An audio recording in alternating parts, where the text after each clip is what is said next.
November 2019. The air hung heavy with the scent of old paper and mildew when Detective Marcus Chen opened the corroded evidence locker in the basement of the Allegheny County Courthouse. On hinges that hadn't moved in more than 3 decades, the metal door groaned. Inside, sealed in a deteriorating cardboard box marked Brooks Sofiane, 1983, unsolved, lay a wool coat stained with rain and something darker. The coat had been waiting 36 years for technology that didn't exist when it was first cataloged. Chen read the faded handwriting recovered from a dumpster behind the Greyhound station in Pittsburgh, Pennsylvania, as he pulled the evidence tag toward the bright light. March 14, 1983. He didn't know it yet, but the microscopic skin cells trapped in that coat's fabric would finally answer a question that had haunted Pittsburgh streets for more than half a lifetime. What took Sophie Brooks the night she went missing from the Liberty Avenue and 10th Street intersection? Before we continue this shocking story, take a second to hit subscribe and like this video. The algorithm gods will ensure that you don't miss any more uploads thanks to your support, which helps bring these forgotten stories to light. The notification appeared on Detective Marcus Chen's computer screen at exactly 9:43 a.m. on a cold Monday morning in November 2019. Chen had been working cold cases for the Pittsburgh Bureau of Police for nearly 7 years, long enough to recognize the particular weight that certain alerts carried before his conscious mind fully processed their implications. The CODIS database match had been waiting in his inbox for less than 20 minutes, but the case number made him pause mid-sip of his coffee. Brooks Sofiane, missing person, March 1983. In April 1984, the file was last updated. Chen leaned back in his standard-issue office chair, the kind that had been ordered in bulk sometime during the previous decade and never replaced. The Criminal Investigation Division occupied the 3rd floor of a municipal building on 2nd Avenue, where the windows overlooked the Allegheny River and offered a view of the city that had changed dramatically since Sophie Brooks had last walked its streets 36 years. Chen had worked cases that stretched back 2 decades, even 3 on rare occasions, but something about the mid-80s felt like a different geological era of law enforcement. In 1983, DNA profiling was still 3 years away from its first criminal application. The term genetic fingerprint existed only in academic journals that most police departments would never see. However, a genetic profile taken from evidence gathered in March 1983 that matched the DNA of Gerald Wayne Tucker, a 64-year-old man who was currently incarcerated at the Belmont Correctional Institution in St. Louis, was displayed here in the clinical language of forensic database systems. Ohio's Claresville. In August 2018, Tucker's DNA was taken after he was arrested for felony assault and domestic violence. His profile had entered the system only 14 months ago, part of Ohio's expanded protocols for obtaining genetic information from violent criminals. Chen pulled up the original case file, watching the scanned documents load with the agonizing slowness that seemed to characterize every computer system in municipal government. The file had been digitized in 2016 as part of an initiative to preserve deteriorating paper records, but the scanning had been done hastily by contractors who clearly hadn't understood the material they were processing. Some pages were crooked, others partially cut off at the margins, and several crucial photographs had been scanned at such low resolution that they appeared as little more than gray squares. The first document to load was Sophie Brooks's missing person report, filed on March 17, 1983, by her mother, Diane Marie Brooks, of Erie, Pennsylvania. The report had been typed on a manual typewriter whose lowercase e struck slightly higher than the other letters, creating a distinctive pattern that Chen had learned to associate with documents from that era. Sophie Ann Brooks, white female, age 19, last seen March 13, 1983, at approximately 11:00 p.m. at the intersection of Liberty Avenue and 10th Street in downtown Pittsburgh. Height 5 feet 4 inches, weight approximately 110 pounds, Hair, blonde, shoulder length, eyes, blue. Identifying marks, small scar on left eyebrow from childhood accident. Known to engage in prostitution in the Liberty Avenue corridor. In cold case files from the 1970s and 1980s, Chen had learned to recognize that final line's weight. Known to engage in prostitution was often bureaucratic shorthand for low investigative priority, for cases that received minimal resources and even less sustained attention. Chen had seen it dozens of times in files from that era. A coded language that indicated certain victims were considered less worthy of justice than others. The investigating officer had been Detective Paul Horvath, who had retired from the Pittsburgh Bureau in 1991 and died of emphysema in 2006. Horvath's investigation notes were thorough by the standards of 1983, but revealed the limitations of the tools available to him.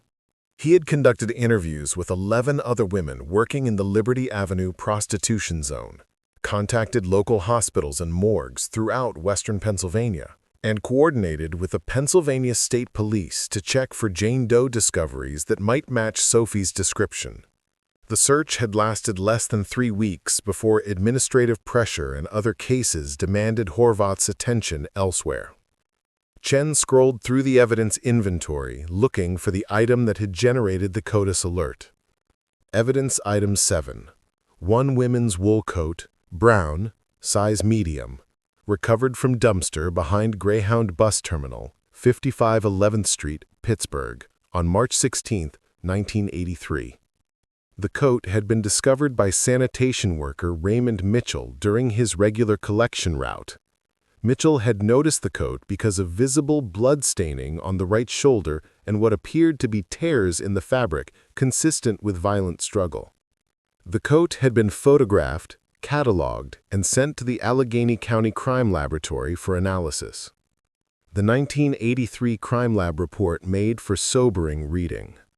Blood type, O positive, consistent with Sophie Brooks' medical records. Multiple fiber samples collected from coat surface. Origin unknown. Fabric tears consistent with forceful contact or struggle. Recommendation: preserve for future analysis as forensic capabilities advance. Someone in that lab 36 years ago had possessed enough foresight to understand that evidence collected today might yield answers tomorrow using technologies that hadn't yet been invented. That foresight was paying off now. Chen pulled up the supplemental forensic report that had triggered the CODIS match. In October 2019, as part of Pittsburgh's Cold Case Initiative, the Brooks evidence had been sent to the Pennsylvania State Police DNA Laboratory in Greensburg. Forensic scientists had used advanced extraction techniques to recover genetic material from skin cells trapped in the wool fibers of Sophie's coat. The techniques employed differential extraction and YSTR analysis, methodologies that would have seemed like science fiction to the investigators who first handled that coat in 1983. The genetic profile extracted from those microscopic skin cells belonged to someone other than Sophie Brooks.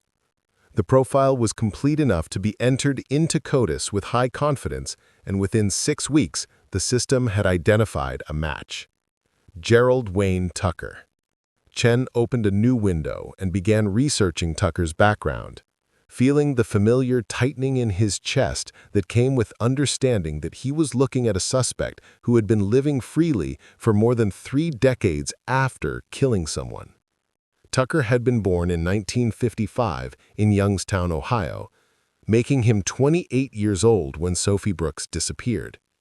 His criminal record stretched back to 1975 and painted a portrait of escalating violence against women that should have raised red flags decades earlier. The first charge against Tucker was for solicitation in Cleveland in 1977. Over the following decades, he had accumulated charges for assault, domestic violence, harassment, and multiple violations of protection orders.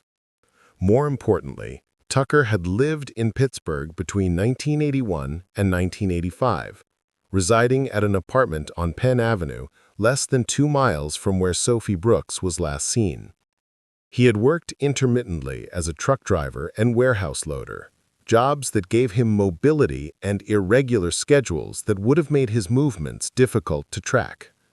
Chen pulled up Tucker's most recent mugshot, taken in August 2018 at the time of his Ohio arrest. The face that stared back from the screen belonged to a man who had lived 64 years carrying the weight of what he had done. Deep lines creased Tucker's forehead and bracketed his mouth. Chen was drawn to Tucker's eyes, which were pale blue and devoid of the warmth that ought to have emerged from decades of human contact. The Ohio arrest report provided additional context. Tucker had been charged with felonious assault after beating his girlfriend severely enough to require hospitalization. The incident had occurred in their shared apartment in St. Clairsville, witnessed by neighbors who called police. Tucker had been intoxicated at the time of his arrest and had made statements to arresting officers that indicated a pattern of violence stretching back decades. One officer's report noted that Tucker had commented, "She's not the first one who got what was coming to her." Chen knew he was looking at something that went far beyond the disappearance of Sophie Brooks. Tucker's history suggested a serial pattern of violence against vulnerable women, behavior that had been enabled by a criminal justice system that treated assaults on sex workers and domestic partners as minor infractions unworthy of serious investigation or lengthy incarceration. How many other women had suffered because Tucker had never been properly investigated after Sophie disappeared? The morning sunlight shifted across Chen's desk as he continued reading through the accumulated documentation. Pittsburgh's skyline changed from the steel-producing industrial center it had been in 1983 to something more modern and diverse economically as November dawned outside his window. But some things hadn't changed. Women still disappeared from city streets. Based on calculations regarding whose life was thought to be valuable enough to warrant continued investigation, some cases continued to receive more attention than others. Chen reached for his phone in order to contact the district attorney's office of Allegheny County. After 36 years, Sophie Brooks was finally going to receive the justice that should have been pursued in 1983. But Chen couldn't shake the knowledge that this justice was coming far too late, delivered only because technology had finally caught up with evidence that had been waiting in a basement evidence locker for more than half of Sophie's mother's lifetime. Sophie Ann Brooks was born on April 3, 1964 at Hammett Medical Center in Erie, Pennsylvania, delivered at 6:42 a.m. after 17 hours of labor that nearly killed her mother. Diane Marie Brooks, 19 years old and unmarried, held her daughter for the first time in a hospital room where the morning light filtered through Venetian blinds that cast striped shadows across the white hospital linens. The birth certificate listed the father as unknown, though Diane would later tell Sophie that her father had been a mechanic named David, who had left Erie 3 weeks after learning about the pregnancy and never returned. The apartment where Diane raised Sophie occupied the second floor of a deteriorating Victorian house on West 22nd Street, 3 blocks from the Lake Erie shoreline. Diane worked as a nurse's aide at St. Vincent Hospital, taking double shifts whenever possible to cover rent and childcare expenses that consumed nearly everything she earned. The apartment's windows rattled during winter storms when wind came off the lake carrying snow and the metallic smell of cold water. Sophie learned to sleep through the noise by curling up in Diane's mother's quilts, which she had made before her death in 1969. The blankets had a faint mothball scent and were the only inheritance Diane had received from her family. Sophie learned to sleep through the noise. The relative instability that comes with poverty marked Sophie's childhood.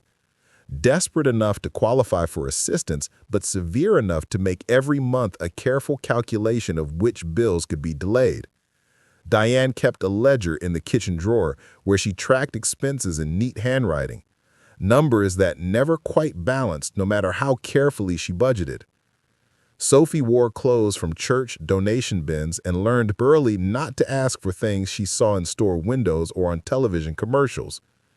Her birthday gifts came from thrift stores, carefully selected by Diane during lunch breaks and wrapped in newspaper comics because wrapping paper was an expense that couldn't be justified. Despite the financial precariousness, Diane maintained certain rituals that gave structure to their lives. Sunday mornings meant attending St. Patrick's Catholic Church on Peach Street, where Sophie sat beside her mother in a wooden pew worn smooth by generations of parishioners. Diane wasn't particularly religious, but she valued the community and the sense of continuity the church provided. It was at St. Patrick's that Father Robert Donnelly gave Sophie the small silver crucifix that would become her most treasured possession, presented on the occasion of her first communion in 1972. The crucifix hung from a delicate chain that Diane said had belonged to her own mother, a connection to family history that meant more than the material value of the silver itself. Sophie attended McKinley Elementary School and later East High School, where her academic record reflected the distraction of a home life dominated by financial stress and maternal absence. Diane's double shifts meant that Sophie spent most afternoons and many evenings alone in the apartment, responsible for heating her own dinners and completing homework without supervision. Her grades hovered between C's and D's, not because she lacked intelligence, but because education seemed increasingly irrelevant compared to the immediate reality of survival. Teachers noted in her file that Sophie was withdrawn, prone to daydreaming, and frequently absent on Mondays when the previous weekend had left Diane too exhausted to ensure her daughter woke on time for school. By age 15, Sophie had developed the kind of watchful intelligence that comes from growing up in environments where adults are too overwhelmed to provide consistent guidance. She understood implicitly that her mother loved her, but that Diane's love was complicated by exhaustion and resentment at circumstances that had trapped them both in lives neither had chosen. Sophie began staying out later, spending time with other teenagers whose home situations mirrored her own. Kids who congregated in parking lots and along the bayfront because they had nowhere else to go where they felt like they belonged. The argument that precipitated Sophie's departure happened on a Friday evening in October 1983, 3 weeks after her 16th birthday. Diane had come home from a particularly difficult shift at the hospital to find Sophie in the apartment with 2 older boys. Diane didn't recognize the smell of marijuana evident despite opened windows. What followed was the kind of confrontation that had been building for years, fueled by Diane's fear and Sophie's resentment at being monitored by a mother who was rarely present. The specific words were lost to the heat of the moment, but the conclusion was definitive. Sophie packed a duffel bag with clothes, took the small amount of money she had saved from occasional babysitting jobs, and left the apartment while Diane sat at the kitchen table crying too hard to form words. On a Greyhound bus that left Erie at odd hours and arrived at the downtown terminal at 2:30 a.m., Sophie got to Pittsburgh. Pittsburgh was her choice because it was close enough to feel navigable, but far enough to be a real escape. A city big enough to disappear into without being as overwhelming as Philadelphia or New York. The bus terminal at that hour was populated by the displaced and desperate people, traveling at odd hours because of circumstances that didn't accommodate conventional schedules. Sophie sat on a plastic bench with her duffel bag clutched against her chest. As she observed the other passengers, she suddenly realized that her only goal was to escape Erie. The first weeks in Pittsburgh were a blur of survival decisions, made with the limited resources available to a 16-year-old with no work history, no references, and no legal guardian. Sophie stayed initially at a youth shelter on the north side, a facility run by Catholic Charities that provided temporary housing for runaways and homeless teenagers. The shelter had strict rules about curfews and mandatory counseling sessions, structures that Sophie found simultaneously comforting and suffocating after the neglect of her home life. She lied about her age and circumstances, claiming to be 18 and estranged from an abusive family, a story common enough among shelter residents that no one investigated too carefully. Work proved impossible to find through legitimate channels. Without a high school diploma or work permits, Sophie was restricted to cash-paid labor that existed in the gray economy of a city where unemployment remained stubbornly high despite national economic recovery. She tried waitressing at diners that didn't ask too many questions, cleaned hotel rooms for contractors who paid below minimum wage, and eventually drifted into the Liberty Avenue corridor, where other young women in similar circumstances had discovered that sex work paid better than any other option available to them. The transition into prostitution wasn't dramatic or sudden. No single moment of decision that Sophie could later point to as the turning point. It began with accepting rides from men who offered money for conversation, progressed to more explicit transactions that she could rationalize as temporary expedients, and eventually became the primary means by which she paid for the single-room occupancy hotel where she lived in a building on Penn Avenue that smelled permanently of mildew and cooking grease. The women who worked Liberty Avenue developed informal networks of protection and information sharing, warning each other about violent customers and predatory pimps, looking out for one another in ways that law enforcement and social services never did. Sophie maintained sporadic contact with her mother during this period. Phone calls every few weeks that followed a predictable pattern. Diane would beg Sophie to come home, promising that things would change and that if Sophie just returned to Erie, they could solve their problems. Sophie would deflect and dissemble, offering vague assurances that she was fine, that she had found work and a place to live, carefully omitting any details that would reveal the reality of her circumstances. These conversations satisfied neither woman, but maintained a connection that both needed despite their inability to bridge the distance between them. The silver crucifix remained around Sophie's neck through everything, a talisman that connected her to a version of herself that still believed in the possibility of redemption. She wore it tucked beneath her clothing when she worked, hidden from view like a secret identity she couldn't quite abandon. Other women on Liberty Avenue wore similar tokens, religious medallions or pieces of jewelry that represented connections to lives they had left behind or hoped to reclaim. Sophie told herself that the work was temporary, that she was saving money to go back to school or move to a different city where no one knew her history. But savings proved impossible to accumulate when every dollar earned was immediately needed for rent, food, or the small comforts that made survival bearable. By early 1983, Sophie had been living in Pittsburgh for more than 2 years, long enough that the city's rhythms had become familiar, that she knew which streets to avoid at certain hours, and which customers could be trusted to follow the rules of transactions conducted in car-back seats or cheap motel rooms. She was 19 years old but looked older, aged by circumstances that had compressed years of experience into compressed time. Her blonde hair, which had been carefully maintained during her eerie childhood, now hung limp and unevenly cut. Her blue eyes carried a weariness that came from constant vigilance in environments where violence was always possible. Sophie called her mother from a payphone outside the Greyhound terminal on March 13, 1983, the same night she had arrived in Pittsburgh more than 2 years earlier. The phone call lasted 11 minutes, documented later by telephone company records that Detective Horvath would subpoena during his investigation. Diane would replay the conversation thousands of times in the decades that followed, searching for meanings she might have missed, warnings she should have heeded. Sophie had sounded tired but not distressed, mentioning that she was thinking about leaving Pittsburgh, that the city had become dangerous in ways she hadn't initially understood. Diane had asked where she would go, and Sophie had said she didn't know yet. Maybe back to Erie, maybe somewhere completely new. The conversation ended with Sophie promising to call again soon, a promise that would never be kept. Diane returned the phone to its cradle in her Erie apartment at 10:47 p.m., unaware that she had just heard her daughter's voice for the final time.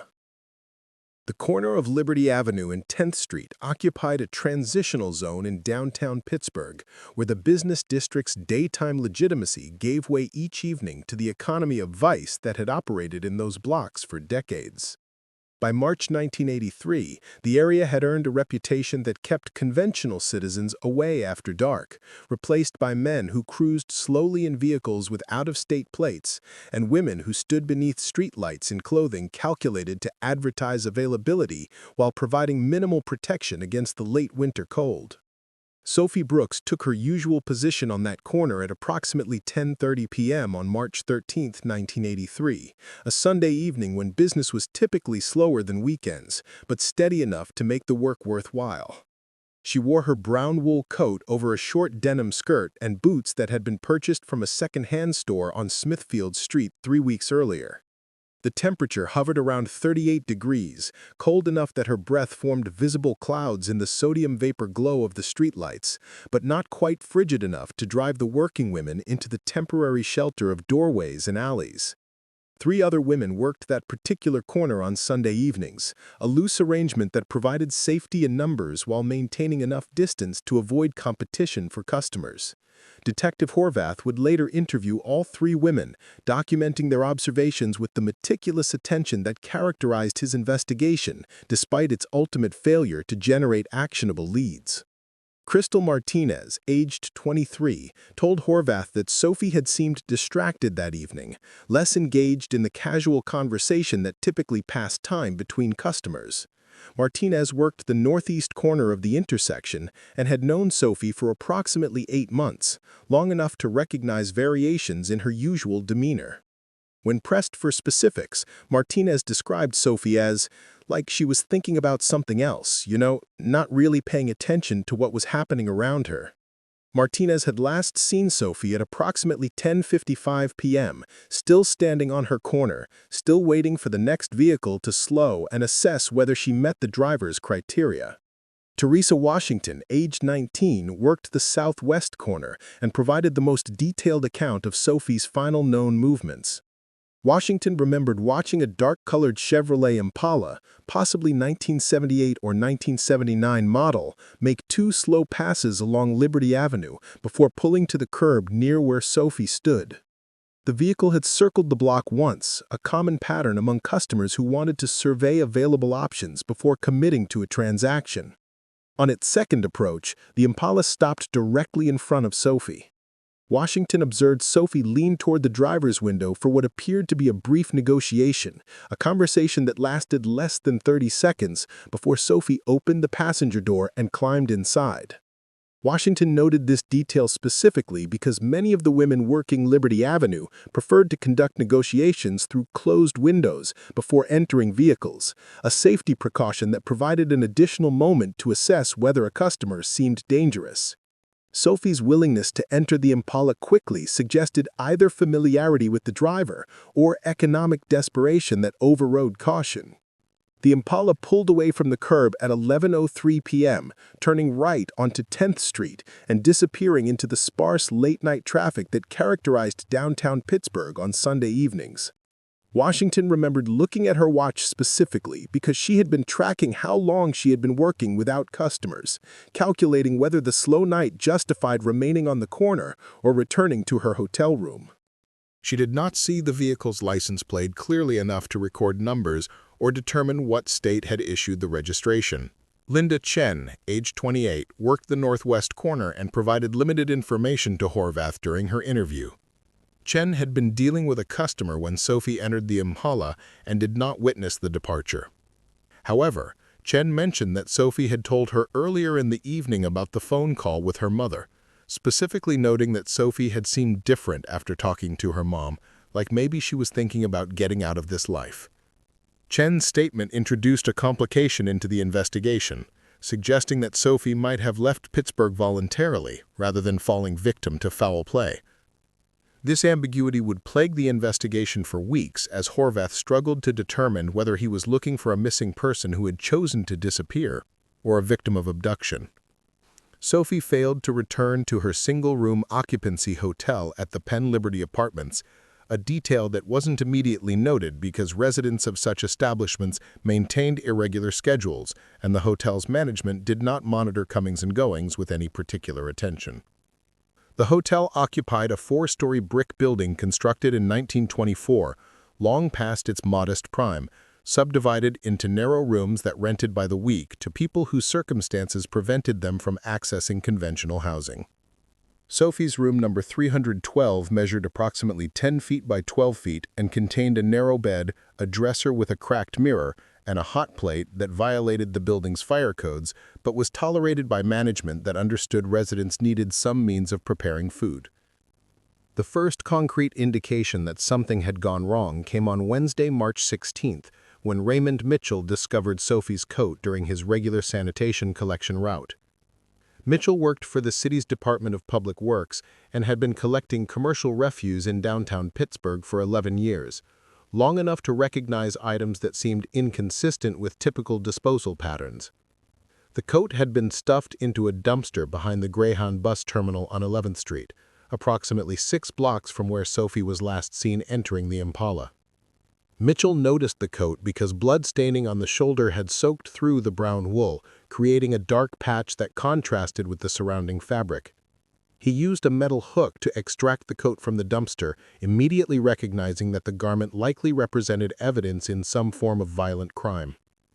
The coat's right shoulder showed tears in the fabric consistent with forceful pulling or struggling, and the wool was matted with what appeared to be dried blood in quantity suggesting significant injury. Mitchell placed the coat in a plastic bag he retrieved from his truck and transported it directly to the Zone 2 police station on the north side, arriving at 9:45 a.m. with evidence that would become central to the investigation into Sophie Brooks's disappearance. Diane Brooks received the phone call from Detective Paul Horvath at 2:30 p.m. on March 17, 1983, 4 days after her final conversation with Sophie.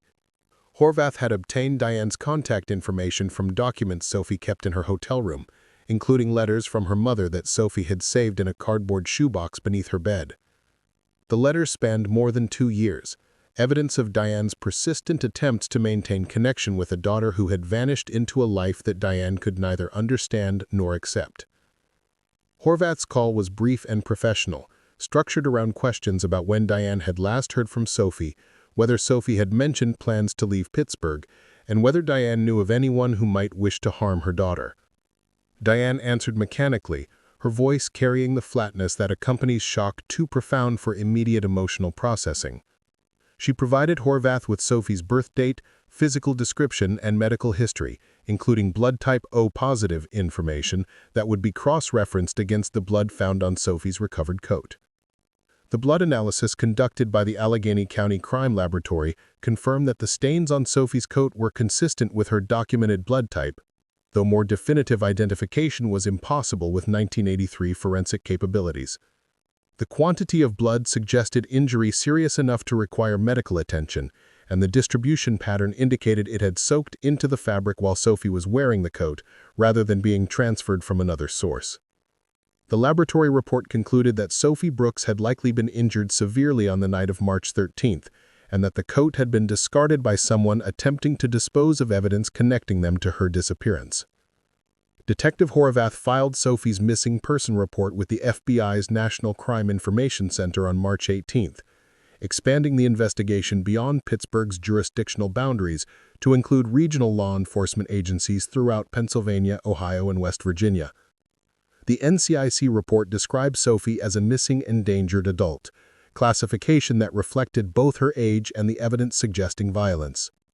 Horvath personally contacted police departments in Erie, Youngstown, Cleveland, and Wheeling, providing Sophie's description and requesting notification if any Jane Doe cases matched her physical characteristics. The investigation intensified during the final 2 weeks of March, with Horvath conducting interviews throughout the Liberty Avenue corridor and reviewing records from local hospitals and morgues. He obtained surveillance footage from businesses near where Sophie was last seen. Though the limited camera coverage available in 1983 yielded no useful images of the Impala or its driver, he contacted the Pennsylvania Department of Transportation to request lists of registered Chevrolet Impalas, matching the description provided by Teresa Washington, generating more than 4,000 potential vehicles registered in western Pennsylvania alone. By early April, the investigation had reached the inevitable plateau, where active leads were exhausted, and further progress required either new evidence or extraordinary luck. Horvath's case file had grown to nearly 200 pages of reports, witness statements, and administrative documentation, but none of it brought him closer to determining what had happened to Sophie Brooks after she entered that dark Impala on a cold Sunday evening in March. The coat was kept in evidence storage to protect it from the possibility that future forensic tools might extract information that is currently inaccessible to technology. Sophie's hotel room was photographed and documented before the landlord cleared it to rent to another tenant. Her few possessions cataloged and stored in a box that would eventually migrate to the basement of the Allegheny County Courthouse.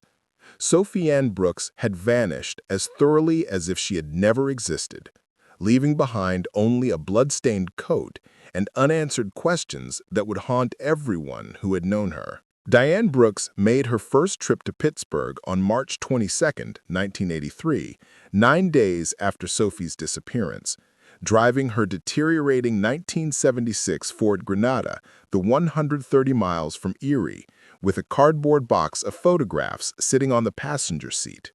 The photographs showed Sophie at various ages, from elementary school portraits with carefully combed hair and forced smiles, to more recent snapshots that Diane had collected from the few letters Sophie had sent home.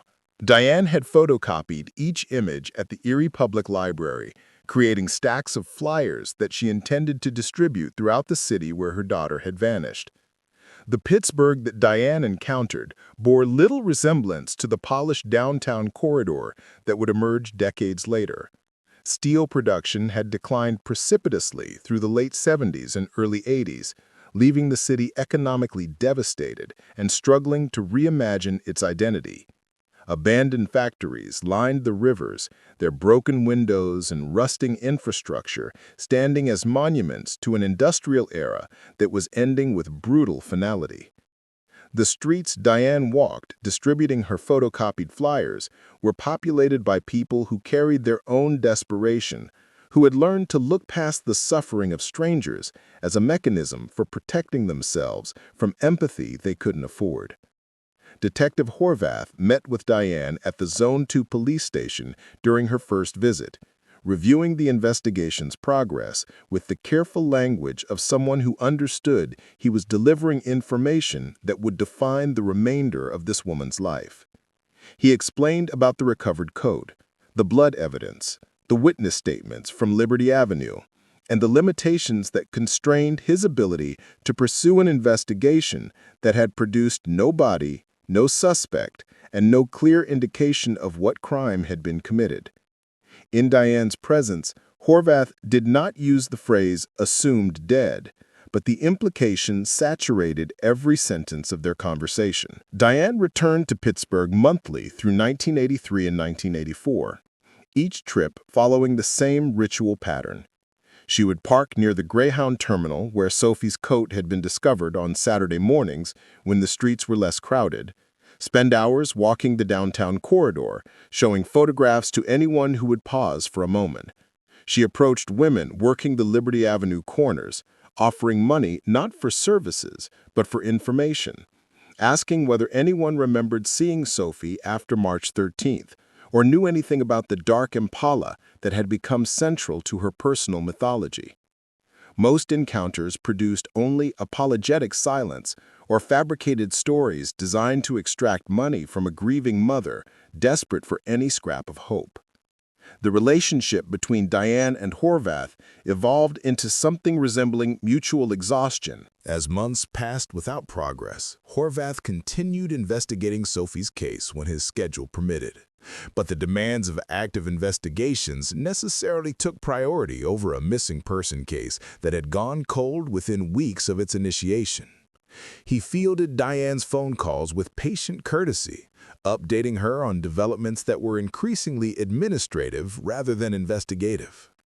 Notifications from other jurisdictions that had found no matching Jane Does, laboratory reports that confirmed what was already known but provided no new insights, bureaucratic updates about file transfers and evidence storage procedures.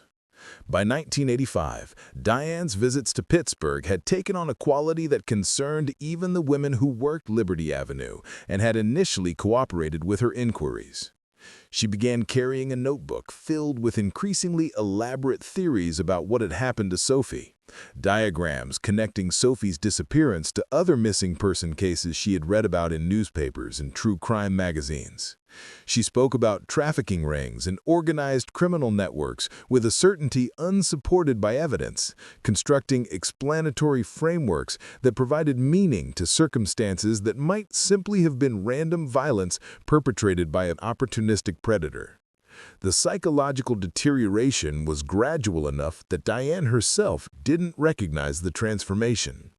She stopped accepting extra shifts at the hospital, unable to concentrate on patient care when her mind was consumed with analyzing every detail of Sophie's case. Her apartment in Erie became a repository for documentation, maps of Pittsburgh marked with locations where other women had disappeared, photographs of men arrested for similar crimes in neighboring states, letters to FBI agents and state legislators that grew increasingly desperate in tone and detached from evidentiary reality. The careful legibility of her early correspondence gave way to handwriting that slanted and cramped as pages progressed, physical manifestation of a mind struggling to process grief too large to be contained. Horvath retired from the Pittsburgh Bureau of Police in July 1991, 26 years after joining the force and 8 years after Sophie Brooks had disappeared. His retirement party was held at a restaurant on Mount Washington with views overlooking the Three Rivers, attended by colleagues who shared stories about cases solved and criminals apprehended during a career that had been objectively successful by every metric except the one that haunted Horvath most persistently. He did not mention Sophie Brooks during the speeches and toasts, but her case file was among the materials he boxed up from his desk on his final day, documents he would maintain at his home because relinquishing them felt like abandoning Sophie to permanent obscurity. The case was reassigned to Detective William Brantley, who inherited a filing cabinet full of cold cases, along with his promotion to the Criminal Investigation Division. Brantley reviewed Sophie's file with the dutiful attention of someone fulfilling professional obligations rather than personal investment. He contacted Diane Brooks as a courtesy, explaining that he would be the new point of contact for Sophie's case, but offering no false promises about renewed investigative effort. The conversation lasted less than 10 minutes, time enough for Brantley to understand that Diane's expectations had become disconnected from what was realistically possible given the complete absence of new leads. Diane's final trip to Pittsburgh occurred in September 2001. 18 years after Sophie's disappearance, during a period when the entire nation was consumed with the aftermath of attacks that had killed thousands and reshaped American consciousness about vulnerability and loss. Diane drove the familiar route from Erie, now behind the wheel of a 1994 Buick that represented her only significant purchase in the preceding decade. She looked 70, despite being 56 years old, aged by nearly 2 decades of grief that had consumed her physical health along with her emotional stability. She spent 3 days in Pittsburgh during that final visit, walking routes that had become her internal landscape and sacred geography. Liberty Avenue, 10th Street, the Greyhound Terminal, and the police station where she first met Detective Horvath 18 years earlier are just a few of the locations. She carried faded photographs that had been handled a lot, Sophie's face becoming indistinct in images that had been copied and recopied until detail was lost to generational degradation.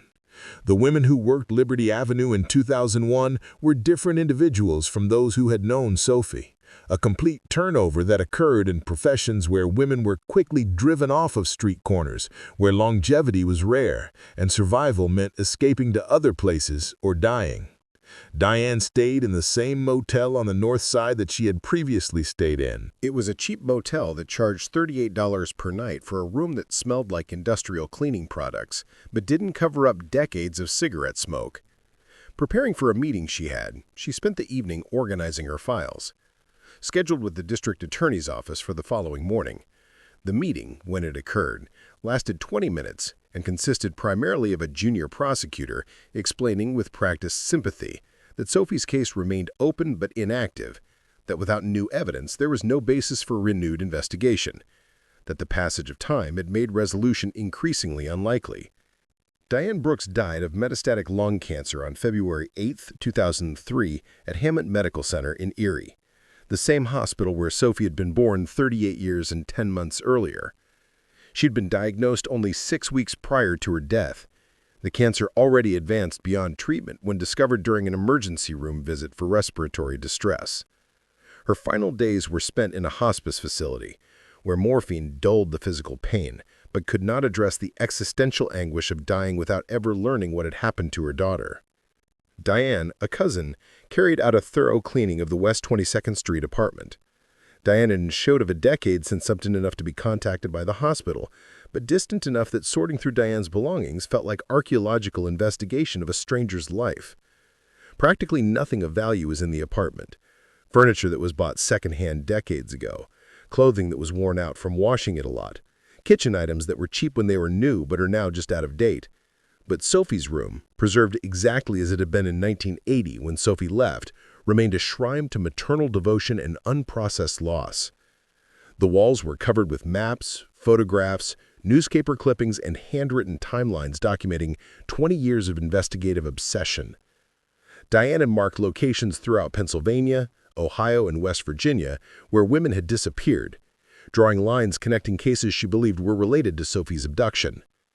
She had maintained correspondence with other families of missing women, files containing dozens of letters exchanged with mothers and fathers who shared her particular species of grief. Most heartbreaking were the unsent letters addressed to Sophie herself, dated correspondence spanning 2 decades in which Diane wrote about daily occurrences, holiday celebrations, and the persistent hope that Sophie would somehow return to read about the life that had continued during her absence. The cousin boxed everything and delivered it to a storage unit that would be rented for 6 months before being auctioned when rental payments stopped. Most of Diane's collective materials were eventually discarded by whoever purchased the unit's contents, deemed worthless by people who couldn't understand the significance of documents that represented one woman's refusal to accept that her daughter had been erased from existence. In the basement of the Allegheny County Courthouse, along with thousands of other unsolved cases, Sophie's case file at the Pittsburgh Bureau of Police was moved to archival storage, a repository that preserved paper documents against deterioration while offering no mechanism for solving the crimes they documented. 20 years after Sophie Brooks disappeared, and only months after her mother died still searching for answers, the case existed only as archived documentation, waiting for technology or circumstance to provide investigative capabilities that hadn't existed in 1983. Detective Marcus Chen joined the Pittsburgh Bureau of Police Cold Case Unit in January 2015, transferred from the Homicide Division after 12 years of looking into crimes where witnesses were still alive and trails were still warm. The cold case assignment represented either a professional dead end or an opportunity for meaningful work depending on perspective. Chen chose to view it as the latter, understanding that unsolved cases represented failures of justice that haunted communities and families long after public attention moved elsewhere.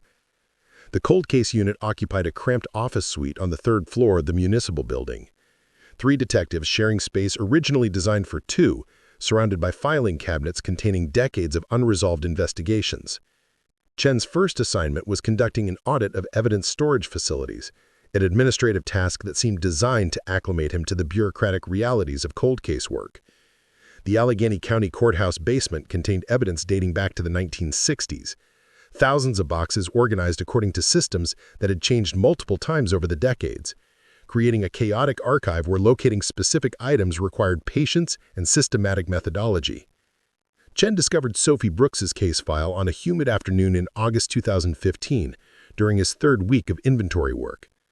The box had been misfiled in a section designated for property crimes rather than violent offenses, a cataloging error that had effectively hidden Sophie's evidence from previous review efforts. The cardboard showed water damage from a pipe leak that maintenance records indicated had occurred in 1997, brown stands along the bottom edges, and a musty odor suggesting prolonged exposure to moisture. Chen almost passed over the box entirely, assuming it contained documents too degraded to be useful. But something about the handwritten label, Brooks, Sophie Ann, 1980, made him pause.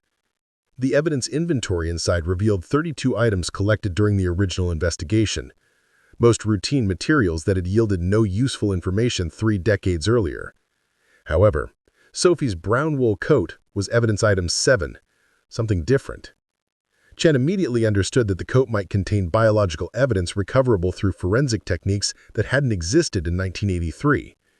He photographed the evidence bag according to updated chain of custody protocols, documenting the coat's condition before authorizing its transfer to the Pennsylvania State Police DNA laboratory in Greensburg. The laboratory's response came 14 weeks later, delayed by backlogs that were chronic in state forensic facilities handling evidence from hundreds of jurisdictions. The report confirmed that advanced extraction techniques had successfully recovered genetic material from skin cells preserved in the wool fibers of Sophie's coat. The DNA profile was partial but sufficient for database comparison, yielding enough genetic markers to be entered into CODIS with reasonable confidence of producing a match of the perpetrator's profile existed in the system. Chen submitted the profile to CODIS in February 2016, understanding that a match was unlikely but necessary to exhaust all available investigative avenues. The database search returned no hits, indicating that whoever had left DNA on Sophie's coat had never been arrested for crimes requiring genetic sample collection, or had committed their crimes before DNA collection protocols were implemented, or had died before their profile could be entered into the system. Chen documented the negative result and moved on to other cases, understanding that cold case work consisted primarily of eliminating possibilities rather than discovering solutions. The breakthrough came from an unexpected direction. In 2018, forensic genetic genealogy emerged as a revolutionary investigative technique following its successful use in identifying the Golden State Killer after decades of failed traditional investigation. The methodology involved uploading crime scene DNA profiles to public genealogy databases where people voluntarily shared genetic information to discover family connections. By using shared ancestry, genealogists could then create family trees that could identify potential suspects, overcoming the limitations of databases used by law enforcement only for convicted criminals. Chen attended a training conference in Harrisburg in March 2019, where genetic genealogist Caroline Mitchell presented case studies demonstrating the technique's effectiveness in solving cold cases that had resisted traditional investigation for decades. Mitchell explained the process of uploading DNA profiles to GADmatch and other public databases, identifying genetic matches among distant relatives, and constructing family trees backward through historical records to identify living descendants who might have contributed crime scene DNA. The methodology was time-intensive and required expertise in both genetics and genealogical research, but it had already solved dozens of cases that had seemed permanently unsolvable. Chen returned to Pittsburgh convinced that genetic genealogy represented Sophie Brooks's best chance for resolution after 36 years. He made a formal request to the district attorney's office for permission and money to conduct a forensic genealogy analysis of the DNA that was found in Sophie's coat. The request required 3 months of bureaucratic review, budget negotiations, and legal consultations about the admissibility of evidence derived from genealogy databases, but was ultimately approved in July 2019 with funding authorized for 6 months of genealogical research. Caroline Mitchell accepted the contract in August 2019, receiving Sophie's DNA profile along with case documentation that Chen had compiled summarizing the 1983 investigation. Mitchell uploaded the profile to GADmatch under protocols established for law enforcement use of the database, initiating a search that would compare Sophie's perpetrator's genetic markers against approximately 1.3 million user profiles looking for matches indicating shared ancestry. The initial search produced 17 potential matches, ranging from second cousins to fourth cousins. Genetic relationships that are close enough to be useful in genealogy, but far enough apart to prevent connecting family trees from being constructed, would necessitate extensive historical research. Mitchell spent 11 weeks building family trees for each genetic match, working backward through birth certificates, marriage records, census documents, and death certificates to identify common ancestors.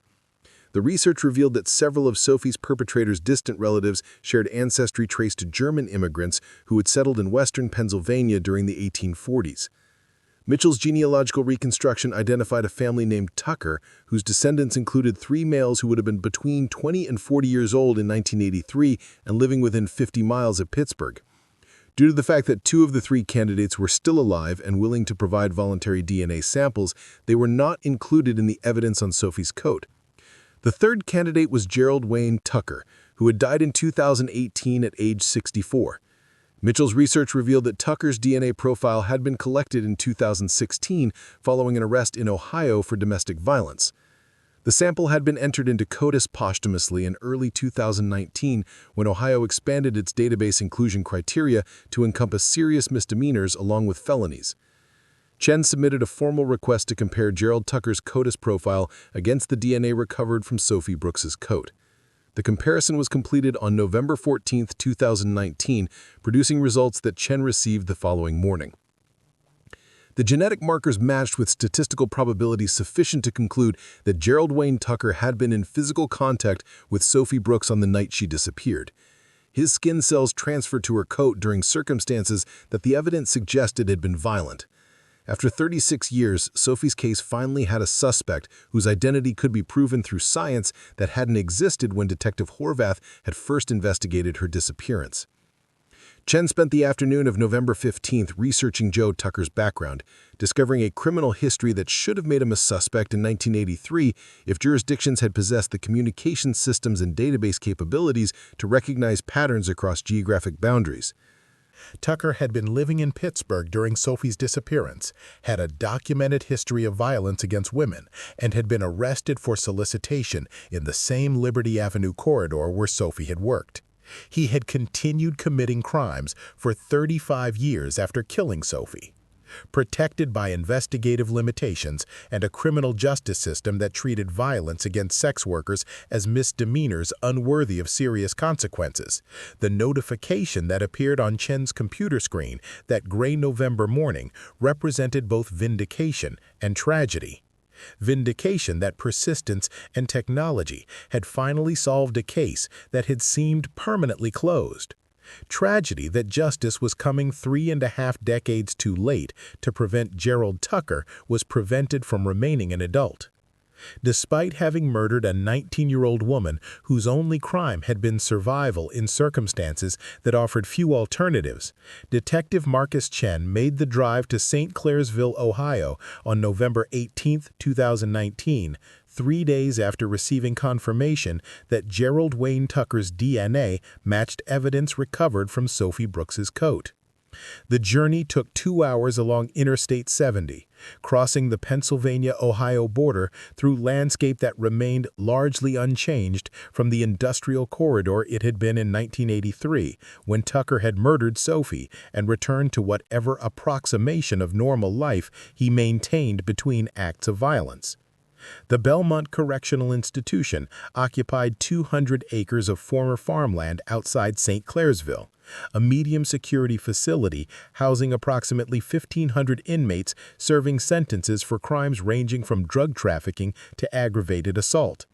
Tucker had been incarcerated since August 2018 following his conviction for felonious assault and domestic violence.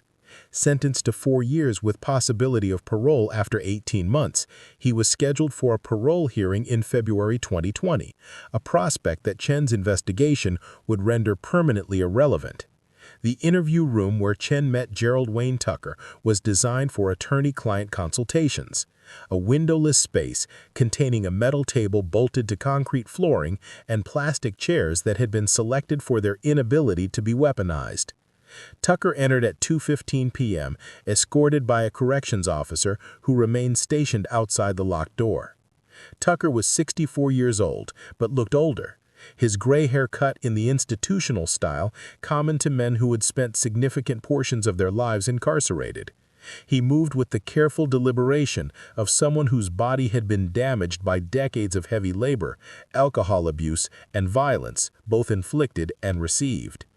Chen introduced himself and explained that he was investigating the 1983 disappearance of Sophie Ann Brooks in Pittsburgh. Tucker's expression registered no recognition at Sophie's name, an absence of reaction that Chen had learned could indicate either genuine ignorance or practiced deception. Chen laid 3 photographs on the table between them: Sophie's high school portrait from 1982, a crime scene photograph of her blood-stained coat, and a forensic diagram illustrating DNA match statistics. He explained methodically about genetic evidence, CODIS databases, and forensic genealogy techniques that had identified Tucker. As Tucker remained silent throughout Chin's presentation, his pale blue eyes moving between the photographs without showing any emotion, 36 years after Sophie went missing. When Chen finished speaking, Tucker leaned back in his plastic chair and asked for a lawyer, the reflexive response of someone who had been arrested enough times to understand that nothing he said could improve his circumstances. According to Chen, the interview was ended. Chen followed protocol, realizing that Tucker's request for legal representation would put off interrogation, but that it wouldn't matter much in the end because DNA evidence was conclusive regardless of a confession. The formal charges were filed in Allegheny County Court on December 2, 2019. Gerald Wayne Tucker was charged with 1 count of criminal homicide in the death of Sophie Ann Brooks, along with related charges of kidnapping and abuse of corpse. The criminal complaint detailed evidence that Tucker had solicited Sophie for prostitution on the night of March 13, 1983. That a violent altercation had occurred, resulting in Sophie's death, and that Tucker had disposed of her body in a location that remained unknown despite extensive searching of areas Tucker had frequented during the relevant time period. The DNA evidence was presented as conclusive proof of physical contact between Tucker and Sophie on the night she disappeared, contact that Tucker would need to explain in any defense that didn't involve admission of guilt. Tucker's court-appointed attorney, Robert Castellano, negotiated a plea agreement during January 2020 that avoided trial in exchange for Tucker's cooperation in disclosing the location of Sophie's remains. The negotiations revealed details that Chen documented in reports written with clinical precision that barely contain his rage at the casual brutality Tucker described. Tucker admitted that he had picked up Sophie on Liberty Avenue, driven to an isolated area along the Monongahela River, south of Pittsburgh, and attempted to force sexual contact beyond what had been negotiated. When Sophie resisted and threatened to report him to police, Tucker strangled her, a process he described with emotional detachment, suggesting he had replayed the memory enough times that it no longer carried moral weight. Tucker claimed that he drove with Sophie's body in his vehicle for several hours, while deciding how to dispose of evidence linking him to her death, and panicked when he realized she was dead. He eventually transported Sophie's body to an abandoned coal mine in Washington County, approximately 40 miles southwest of Pittsburgh, accessing the site through deteriorated fencing that no longer existed by 2020. He had carried Sophie's body into the mine shaft and left it in a chamber that subsequent flooding had likely made inaccessible. Tucker had kept Sophie's silver crucifix as a trophy, wearing it occasionally until losing it during a bar fight in Youngstown in 1987, a detail he recounted with the same effective flatness that characterized his entire confession. On February 14, 2020, Gerald Wayne Tucker pleaded guilty to third-degree murder, kidnapping, and abuse of corpse in a plea agreement that sentenced him to life imprisonment without possibility of parole. The hearing lasted 37 minutes, conducted before Judge Patricia Morrison in a courtroom where the only spectators were Detective Chen, Assistant District Attorney Sarah Klein, and 2 reporters covering the resolution of a case that predated their births. Tucker made no statement beyond the legally required acknowledgement that he understood the charges and was pleading guilty voluntarily. Judge Morrison sentenced him without comment beyond what was legally mandated, understanding that nothing she could say would adequately address the decades of suffering Tucker had inflicted or the institutional failures that had allowed him to remain free for 36 years after murdering Sophie Brooks. Chen spent the following weeks attempting to locate any surviving family members who should be notified of the case's resolution. His research confirmed his earlier suspicions. Diane Brooks had died in 2003 without ever learning what happened to her daughter. Sophie had no siblings, and the extended family that might have existed had been lost to time, death, and the geographic dispersion that characterized American families in the late 20th century. The only memorial Chen could arrange was administrative, updating Sophie's missing person file to reflect that her case was closed, her death confirmed, and her killer identified and convicted. The Pennsylvania State Police conducted a search of the abandoned mine site Tucker had identified in Washington County during March 2020, using ground-penetrating radar and specialized recovery teams trained in hazardous environment extraction. The search was complicated by structural instability and water accumulation that had occurred over nearly 4 decades. After 2 weeks of systematic investigation, the team recovered skeletal remains from a flooded chamber approximately 300 feet into the mine complex. Forensic anthropologist Dr. Rebecca Hayes confirmed that the remains were consistent with a female between 18 and 25 years old, approximately 5 foot 4 inches tall, deceased for 30 to 40 years. Chen's prior knowledge was confirmed by DNA analysis. The remains were Sophie Ann Brooks. Sophie was buried on April 18, 2020, in a plot beside her mother in Calvary Cemetery in Erie, Pennsylvania.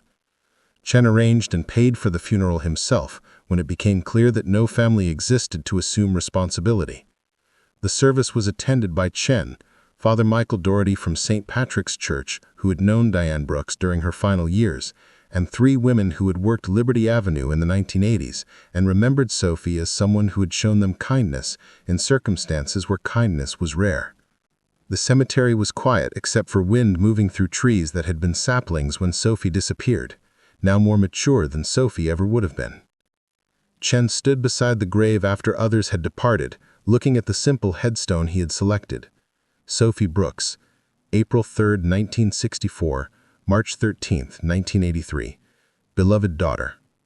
The inscription was inadequate, unable to capture the complexity of a life lived in desperation and ended in violence. Unable to acknowledge the decades of maternal grief that had consumed Diane Brooks, unable to address the institutional indifference that had allowed Sophie's case to remain unsolved for 36 years because her life was considered less valuable than others. In the months following Tucker's conviction, Chen initiated a comprehensive review of unsolved cases involving sex workers from the 1980s and 1990s throughout western Pennsylvania. His research identified 17 additional disappearances that shared characteristics with Sophie's case. Young women working in street prostitution, last seen entering vehicles with unidentified men, investigations that received minimal resources and were closed quickly without resolution. Chen cross-referenced these cases against Tucker's known locations in criminal history, identifying at least 4 cases where circumstantial evidence suggested possible involvement. Tucker refused to cooperate with investigation of additional crimes, calculating correctly that he had nothing to gain and potentially additional legal liability from further admissions. The Sophie Ann Brooks case was formally closed on May 1, 2020, 37 years and 2 months after her disappearance. The case file, expanded now to include DNA analysis reports, forensic genealogy documentation, and Tucker's confession, was archived digitally, with copies maintained by the Pittsburgh Bureau of Police, the Allegheny County District Attorney's Office, and the Pennsylvania State Police. The physical evidence, including Sophie's coat and the recovered remains, was retained according to protocols requiring indefinite preservation of materials related to solved homicides. Chen received no commendation or public recognition for solving Sophie's case. Cold case resolutions rarely generated the attention afforded to active investigations, and Sophie's status as a sex worker meant that even her successful prosecution attracted minimal media coverage beyond brief newspaper articles noting Tucker's conviction. But Chen understood that justice had never been about recognition or attention. It was about ensuring that Sophie Ann Brooks was no longer just a name in a missing person file, that her death was acknowledged and her killer was held accountable, that someone cared enough to seek the truth, despite the fact that doing so served no institutional interest. On the evening after Sophie's burial, Chen returned to his office and pulled the next cold case file from the cabinet, where dozens of unsolved investigations waited for someone to apply new technologies and persistent attention to evidence that had been collected decades earlier. The file contained photographs of another young woman who had disappeared in circumstances that suggested violence. Another family that had spent years without answers. Another failure of justice waiting to be addressed by someone who understood that time doesn't erase the obligation to pursue truth. Sophie Brooks had received justice, incomplete and delayed, but real nonetheless. Somewhere in those files were other Sophies waiting for the same, and Chen would continue opening boxes in courthouse basement until he found them.